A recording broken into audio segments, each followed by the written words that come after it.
Bonjour et bienvenue au cours d'introduction à la statistique non paramétrique. Nous allons commencer ce cours par une séance de motivation, donc une petite introduction concernant les buts de ce cours. Donc, tout d'abord, qu'est-ce que c'est que la statistique non paramétrique?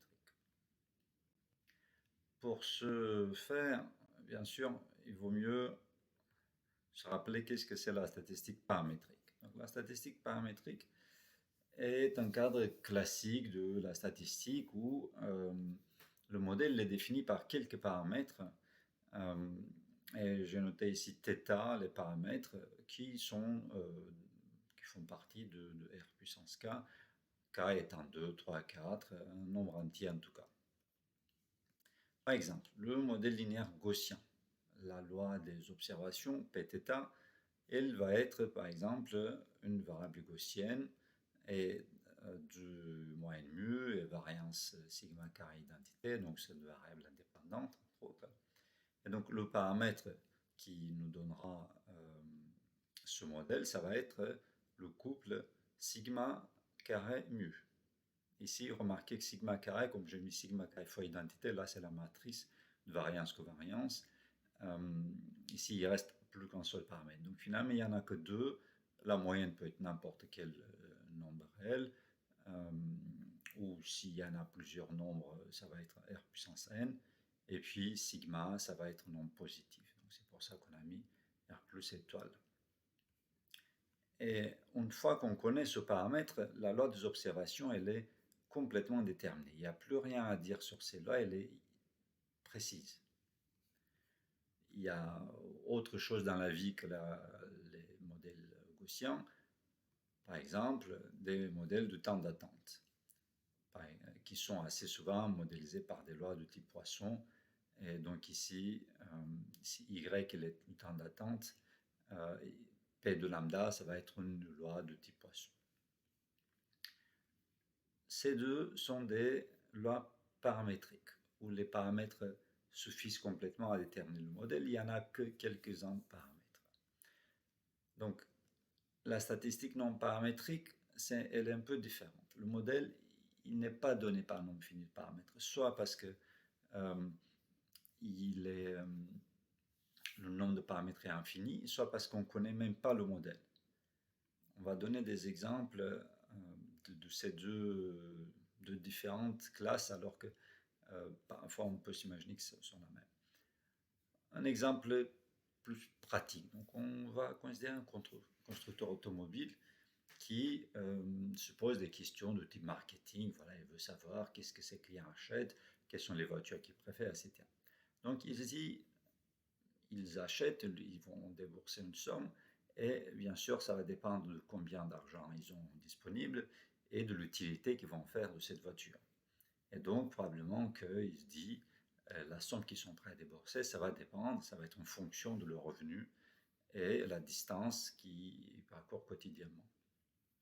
Il a certaines observations, il a fait une sorte de sondage, il a déterminé pour chaque individu son revenu, la distance parcourue quotidiennement, il a vu quelle voiture il a acheté.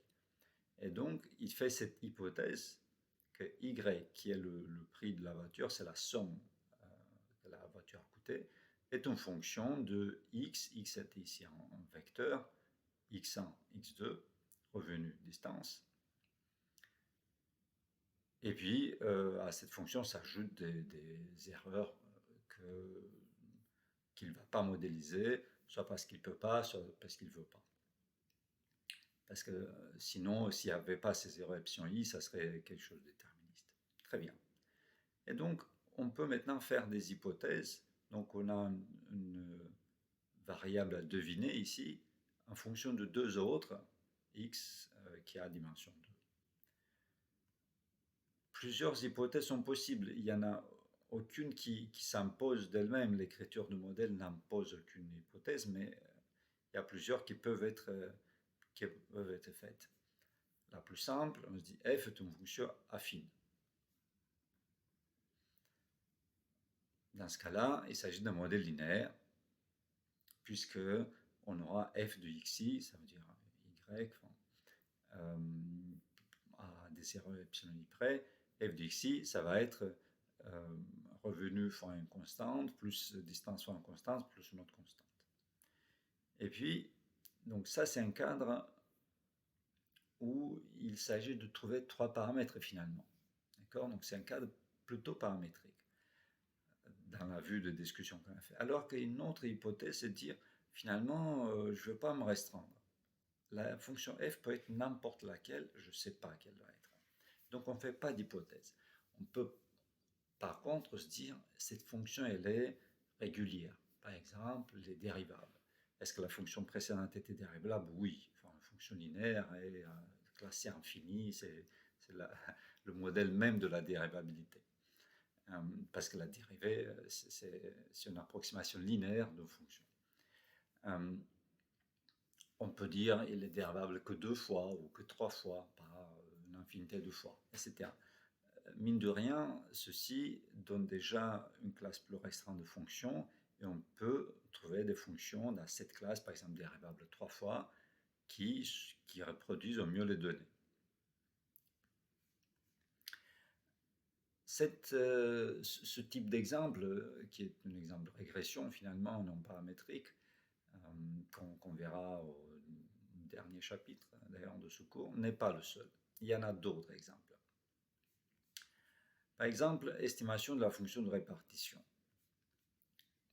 Quels sont les observables ici? Sont des variables réelles de loi P. Mais on ne connaît pas cette loi. C'est ce que je disais au tout début. C'est pas nécessairement, le monde n'est pas nécessairement gaussien ou poisson. Ou parfois, on ne connaît même pas la loi. Et donc, comment on peut connaître cette loi? Une façon de connaître cette loi, c'est de dire, je veux connaître sa fonction de répartition. La fonction de répartition, c'est une fonction définie de R qui, à tout nombre x, associe la probabilité que l'observation se trouve entre moins infini et x. Donc, c'est une loi de R aux valeurs en 0, 1, et, puisque la probabilité a des valeurs en 0. On a des observations. Est-ce qu'on peut connaître la loi? Il y a des méthodes, effectivement, c'est une question de statistique non paramétrique, de construire un estimateur qu'on va appeler fn chapeau, parce qu'il y a n observations, et chapeau pour se rappeler que ce n'est pas la vraie fonction. Donc un estimateur fn chapeau de f à l'aide des observations x1, x2 jusqu'à xn. Très bien.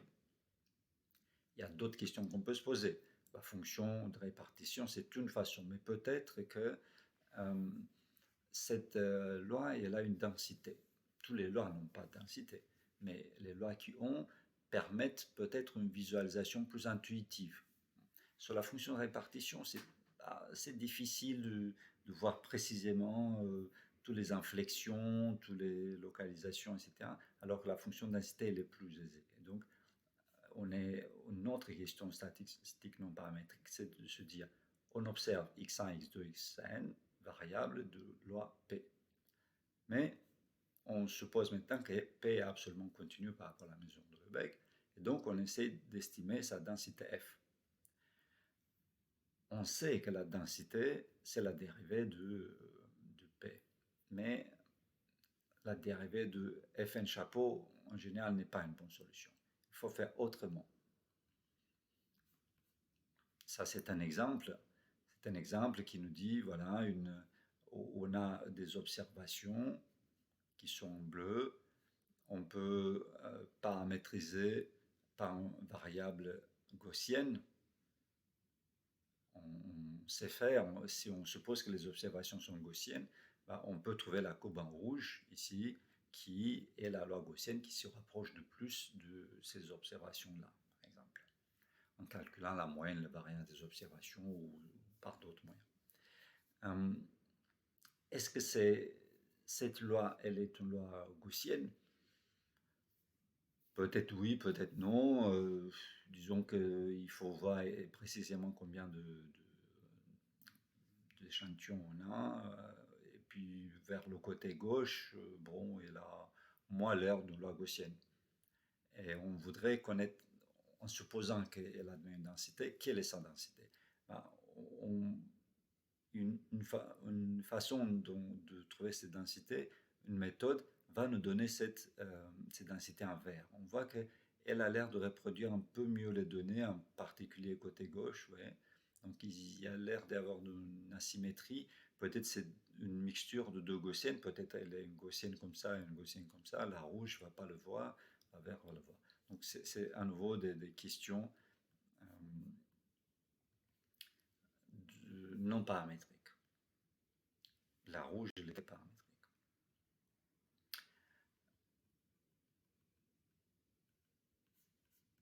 On a parlé déjà de régression non paramétrique. Ici, la question, c'est d'estimer la fonction de régression f. Et pour s'amuser un peu plus, on va prendre des exemples de régression non paramétrique un peu plus visuels.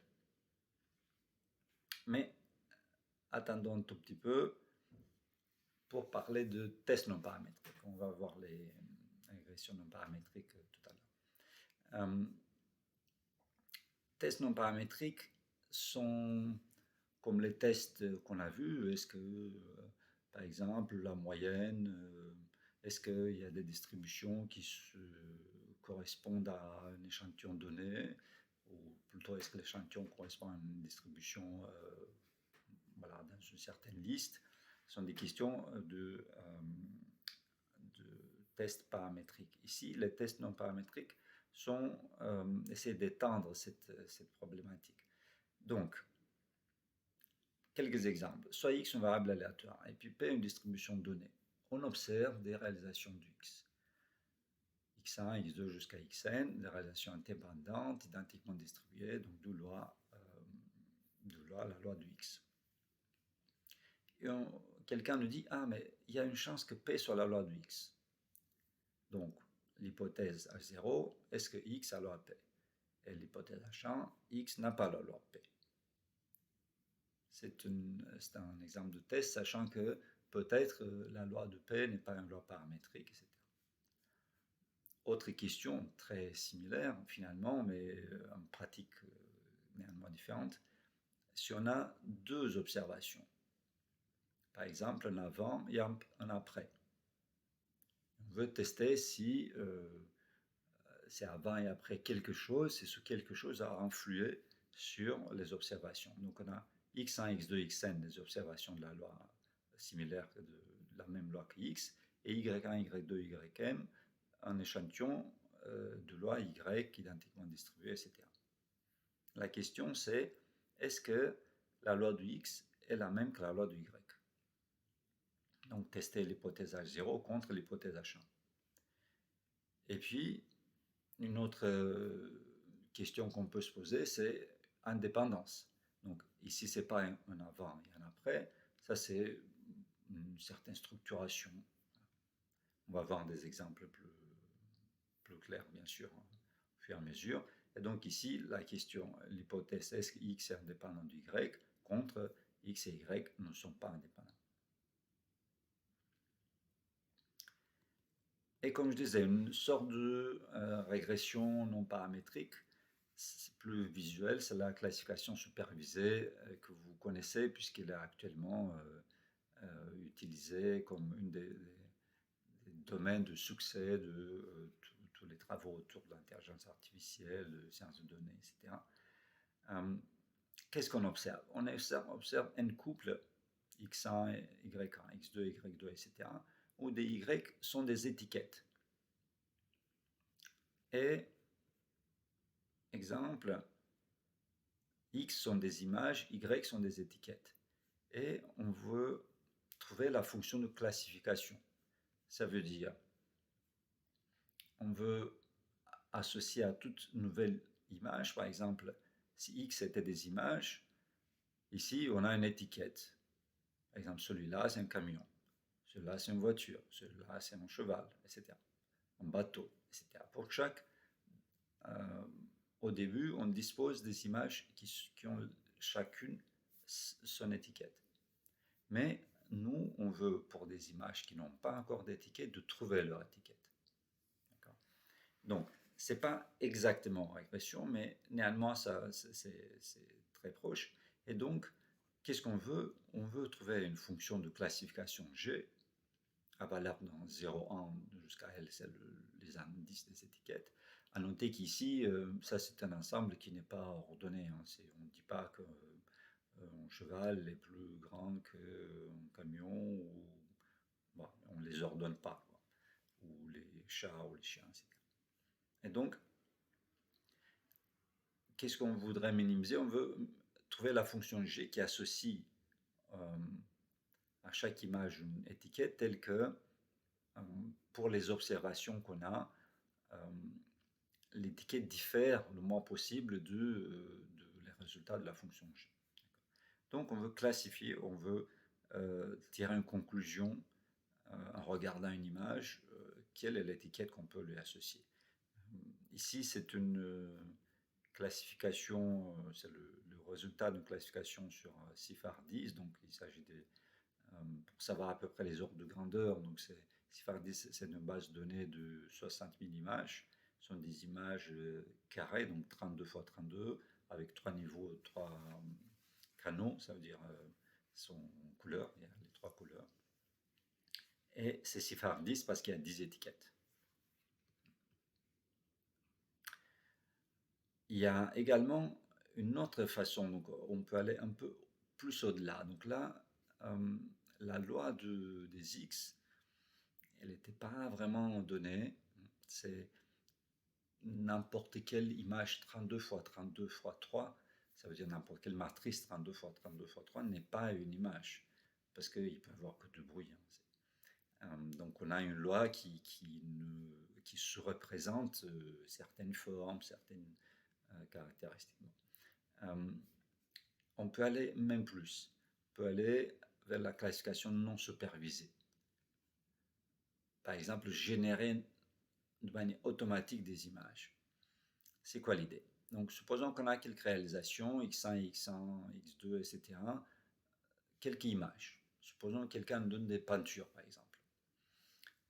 Est-ce qu'on peut, peinture de paysage dans ce cas-là, est-ce qu'on peut trouver une façon, une procédure pour qu'on puisse générer d'autres images que personne n'a peint, d'autres paysages que personne n'a peint? Il y a des façons de faire. Ça utilise plusieurs concepts, on verra, mais on ne verra pas dans ce cours-ci, hein, l'application. Il y a par exemple deux différentes solutions, c'est les réseaux adversariaux génératifs et puis les encodeurs auto-encodeurs relationnels. Les deux peuvent générer des bons exemples. Je vous ai mis quelques références pour voir. Très bien. Donc là, on va s'arrêter ici pour la motivation, pour l'introduction de vers quoi est-ce que va ce cours. Et je vous invite à regarder la prochaine vidéo où on va entrer dans les détails plus techniques des inégalités dont on a besoin pour établir les résultats de ce cours.